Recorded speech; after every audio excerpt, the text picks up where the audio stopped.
The Epiphany of Absence. It doesn't arrive like a light bulb. It's peeled back like an onion, one thin layer at a time. Because at the start, the survivor can't accept absence.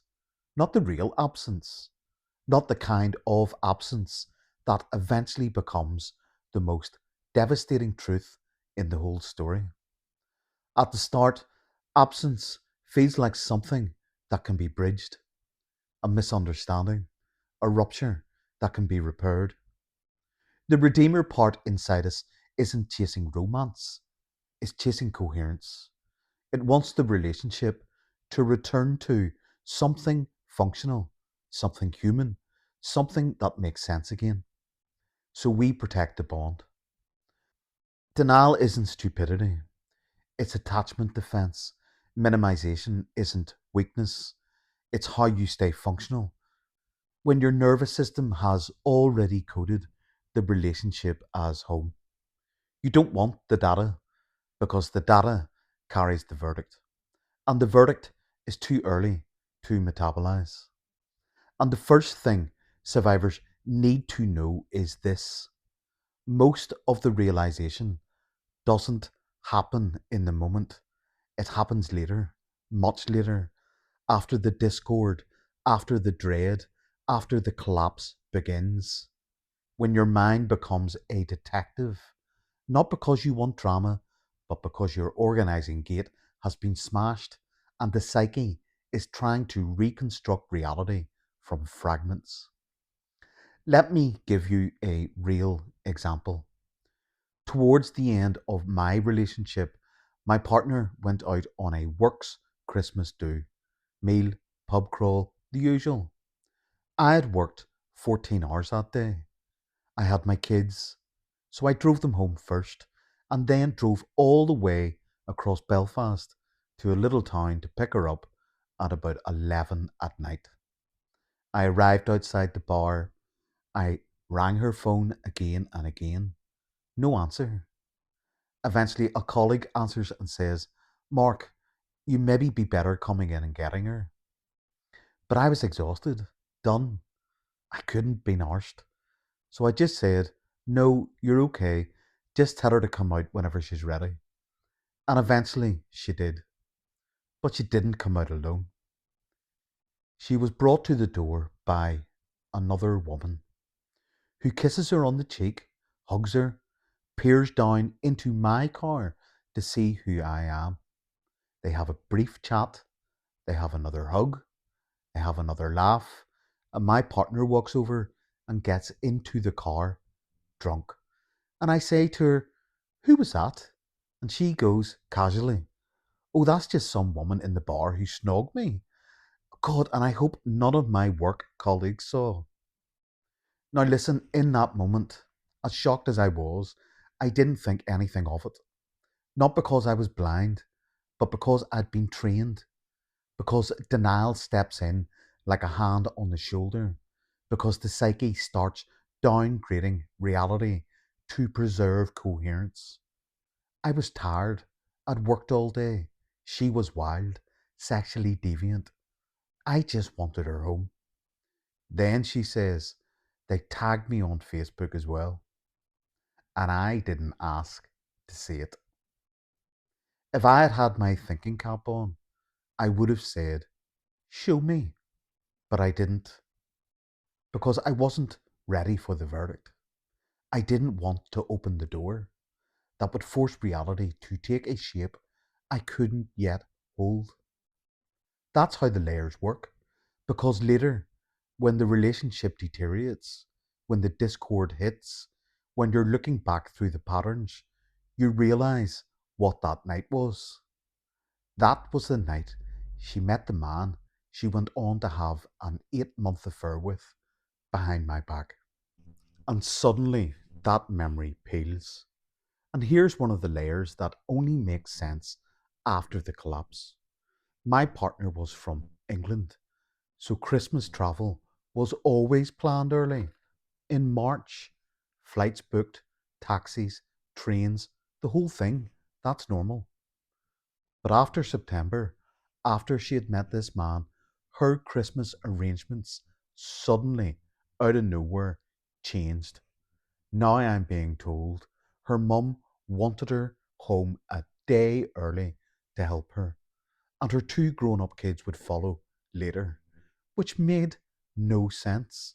She even showed me the text message that made it look plausible. Just simply said, taxi all booked, all sorted.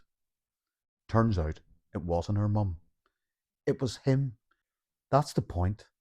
It's not one betrayal, it's a whole system of reality distortion. And you only see the architecture when the layers start peeling back. And here is where survivors start to think I wasn't just being lied to, I was being run. I was being held in place while parallel supply vectors were being built elsewhere. But here's the deeper layer, and I need you to hear this because this is where people lose their minds. We don't experience it as being managed, we experience it as evil, evil personified. Because now you're watching a person who can tell you in one breath you're the love of their life, and then in the next breath, they're having sex with someone they themselves would disavow, someone they said they'd never touch, the very type they said repulsed them, the very person they mocked. And your nervous system meets something it has no relational grammar for. How can somebody be like this? How can language mean nothing? How can love be spoken while love is being annihilated? So your mind reaches for the only word big enough to hold the emotional magnitude evil.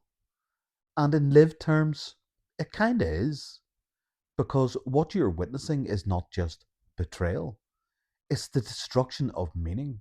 It's the breaking of the rules that make human attachment possible: continuity, truth, reciprocity, and remorse. Then you peel further and you start to see what Sam Vaknin has said for years, and it lands like a blade. The next partner will often be like you or the total opposite of you. Both are designed to erase you. If they choose someone like you, it's like for like replacement. It tells you you were interchangeable. It tells you you were interchangeable, a role, a function. If they choose someone opposite to you, it wipes you out in a different way. It generates an entirely new shared fantasy with a different locus of external control, a new stage set, new script, new audience. Either way, the message is the same. Your reality didn't matter. And now you understand why this abuse is so destabilizing. Because it doesn't just hurt you, it recruits you. It takes your own defensive mechanisms, the ones that kept you alive inside the confusion, and inverts them into an internal attacking system.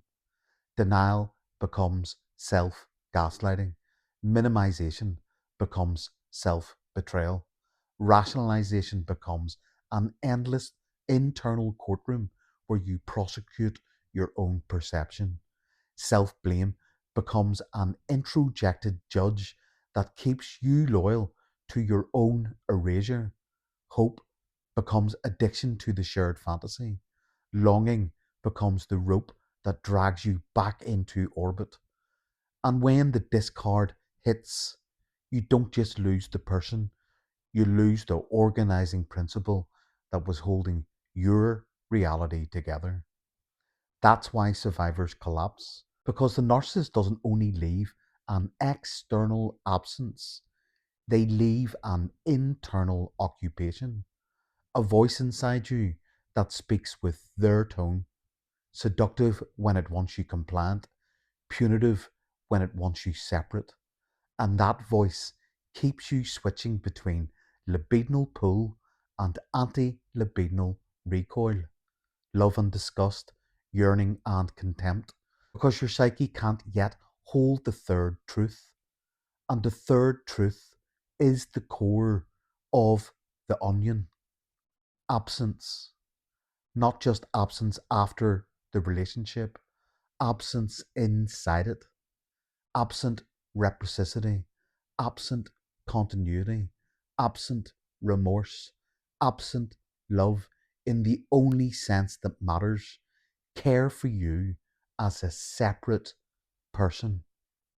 And when that finally lands, not as an idea, but as a seated truth, it hits self worth like a meteor, because the first thought isn't academic, it's visceral. I was never worth it. I was never anything. But here's the correction that saves you: that is not data about your value. That is data about the structure you were in. In that structure, worth is not the organizing principle. Supply is, control is, image management is, tension evacuation is, the shared fantasy is. And once absence is fully accepted into you, something starts to reverse. You stop trying to extract coherence from a system that cannot produce coherence. The orbit loosens. The introject loses authority. ASR2, your healthy organizing gate, begins to come back online. And you start doing the only thing that actually heals. You stop chasing their reality and you begin rebuilding your own. Peace out. Loads of love.